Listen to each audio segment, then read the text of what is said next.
try to wake people up and impart this knowledge to them and find out that they just have walls built in front of them. They want to be slaves.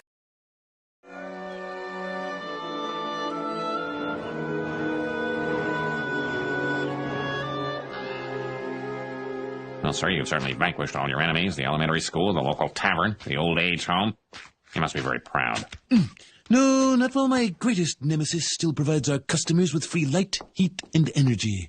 I call this enemy the sun.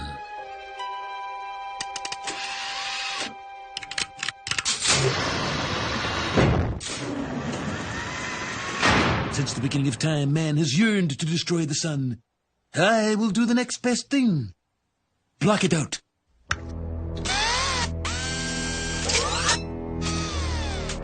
Good God! Imagine it, Smithers. Electrical lights and heaters running all day long. But, sir, every plant and tree will die. Owls will deafen us with incessant hooting. The town sundial will be useless. I don't want any part of this project. It's unconscionably fiendish. I will not suffer your insubordination. There has been a shocking decline in the quality and quantity of your toadying, Whalen, and you will fall into line. Now! No. No, Monty, I won't. Not until you step back from the brink of insanity. I'll do no such thing. You're fired.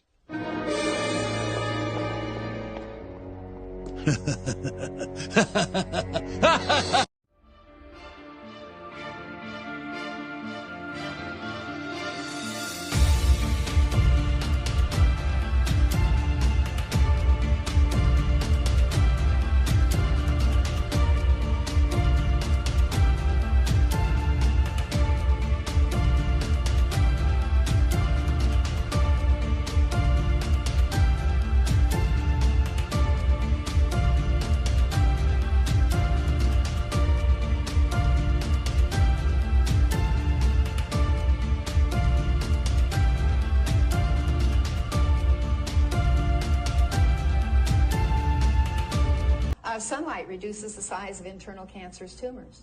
I thought sun causes cancer. Well, everybody actually, says stay out of the sun because it causes cancer. That's right. They did a study at Baylor University where they took two groups of experimental animals. They gave one the standard American diet, which is terrible. They gave the other one a highly nutritious diet. Then they exposed both groups of animals to the ultraviolet rays of the sun. In the group on the standard American diet, 25% got skin cancer.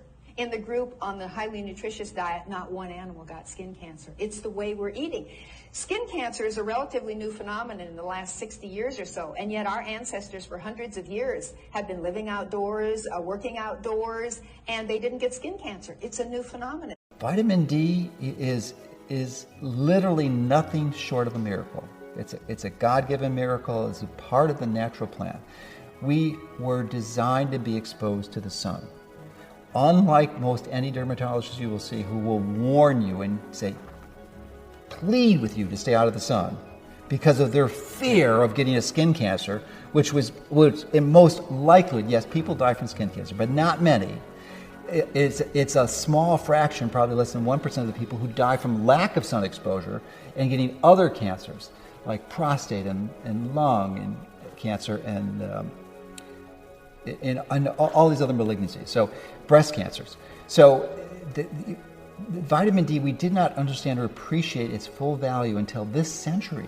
Last century, we didn't know. We just knew that it was available and was primarily thought to treat bone diseases like rickets and osteomalacia. But in the late 1990s, the commercial labs became available to actually measure this.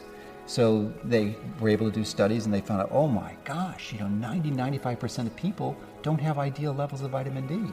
And not only is it good for bone disease, but it's good to reduce the risk of the two biggest killers of the human race, which is heart disease and cancer. And the epidemiological studies show that you reduce all cancers by 50% when you have adequate vitamin D levels. I mean, if that's not almost magical, I don't know what is. Now, the devil's in the details, right, Ty? So the danger that we could have is say, okay, let's just swallow this vitamin D and get our vitamin D levels up. And that is one way you can do it. And in many cases, it's the only way you have, the only practical option. But that's not the ideal way. The ideal way is to follow the natural pattern, which is to go outside with very little clothing, and so obviously you have to be in a very moderate climate, usually subtropical or tropical, at least in the winter, and have the sun shine on your skin, because the sun converts a cholesterol precursor to vitamin D, and then vitamin D gets transferred and converted in your body to active metabolites, where it does its magic. And it affects literally 10% of our genomes. It's called an epigenetic influencer. So it optimizes 10% of our genes. Vitamin D is one of the most profound epigenetic influencers of the genetic code. There's several types of ultraviolet radiation. There's 3 types, UVA, B, and C. C hardly comes down because it's usually filtered from the atmosphere. But UVA and B. UVA is what is really the dangerous one, the one that causes most of the cancers, and UVB is what causes our body to make vitamin D. Well, these sunscreens, they filtered UVB so your body couldn't make vitamin D. You essentially stopped vitamin D production, and they let UVA right through. So it actually increased the rate of skin cancer. And that's what the studies show. You use sunscreen, you increase the risk of your skin cancer. The sunlight will give us cancer, skin cancer. Yes. And you say that's absolutely not true. No, there is no proof yet to that effect. In fact, it's the opposite. That lack of sunshine causes skin cancer. You may know that many people have skin cancers in areas that are never even exposed to the sun. That's true. And so it's not the sun. The UVB is now taken off the hook. It's no longer the culprit. There's a brand new study that just came out and showed that UVB doesn't cause the cancer. It's the UVA. Now, when you use sunscreens, and there are many sunscreens that just block out UVB, so you don't tan. You basically you don't burn, so that you don't burn your skin. Skin burning is not a good idea. In any case, you don't want to burn your skin. So typically, if your body is in the sun too long, it will start burning. You would want to get out of it. Whereas if you put suntan lotion on, you don't get that signal. And you allow a lot of penetration of UVA. Now there are some of these other screens that are blocking out both UVA and UVB, and you think, oh, now I'm safe. Right. Yes, but you are becoming vitamin D deficient while being in the sun. And if you are vitamin D deficient, your cancer risk goes right up. Okay. So again, skin cancer, any kind of cancer. Right. So you need your vitamin D in order to be cancer-free. So again, the risk... 77% of all cancers can be reversed or avoided by having normal vitamin D levels, according to Creighton University's study.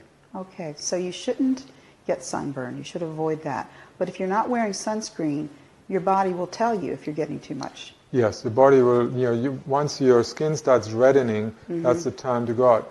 But if you start increasing your sun exposure, little by little, you will have a natural protection on the skin, which is called tanning. Yes, and I've then read that. You can stay out in the sun hours. I lived in Cyprus for 15 years. It's 330 days sunlight, very bright sunlight, very warm. I could stay out in the sun all day long and would never have any sunburn or any damage to the skin. Because the best sunscreen is a good tan. Yes, and again, the people in the countries where they have the highest UV radiation, that is the equator, the countries near the equator, or the high altitude, the Swiss Alpine mountains or the German Alps, you have 400% more exposure to UV radiation. They don't have any skin cancers in those places. None. No. The places that have the most are places like London in England, very little sun exposure. The northern plains, Norway, Denmark, Finland, Scotland, the most, and Canada. In Canada. So the least where people have low vitamin D levels, not enough sun exposure during the winter month, that's often when they have the outbreaks. But we can actually harm our skin by using sunscreens? Definitely. Sunscreens they're composed of sometimes dozens of chemicals, carcinogens, that are normally, if you put that in the food, let's say if a food processing company like Healthy Choice or whatever would put that in the food, they would lose their license and the owners would be imprisoned because it's extremely dangerous to put that in the food. but you're allowed to put it on the skin. Where is it going? After an hour, you put some more on it because it's gone. You absorb most of that stuff. These chemicals are highly absorbable. They enter the bloodstream, and where do they go? They go to the liver, and then the liver has to break them down. But that overtaxes the liver. You may go into that producing a lot of intrahepatic gallstones, and some of them accumulate in the tissues, in the connective tissues, and if they happen to be in the skin area, under the skin, they saturate there, you may develop skin cancer because you took the sunscreens. So sunscreens are now a leading cause of skin cancer because people are slathering it on their skin, and they absorb that stuff. And then the other problem that happens, they wash off that stuff with soap, so they soap the whole body afterwards to get it off, and with it they get rid of all the vitamin D that incident or accidentally may have been created on the skin. When you use soap after sunbathing, let's say even without sunscreens, if you just make vitamin D, make sure you don't use soap to wash your skin except under the arms and in the genital area where the sun doesn't go anywhere and the vitamin D is not made. You don't want to wash it off because the vitamin D stays on your skin for up to 48 hours and gradually is absorbed, and that's how you are building it in the body. So you don't want to wash it off. Not right with away. soap, not right away. Okay. So soap is not necessary anyway. I've not used soap except when you make your hands dirty with oil or something else. So you don't want to diminish your skin of the vital bacteria that live there, that reside there, that keep the skin healthy and nourished and produce certain vitamins actually on the skin. So the bacteria are best friends. You don't want to kill them off all the time.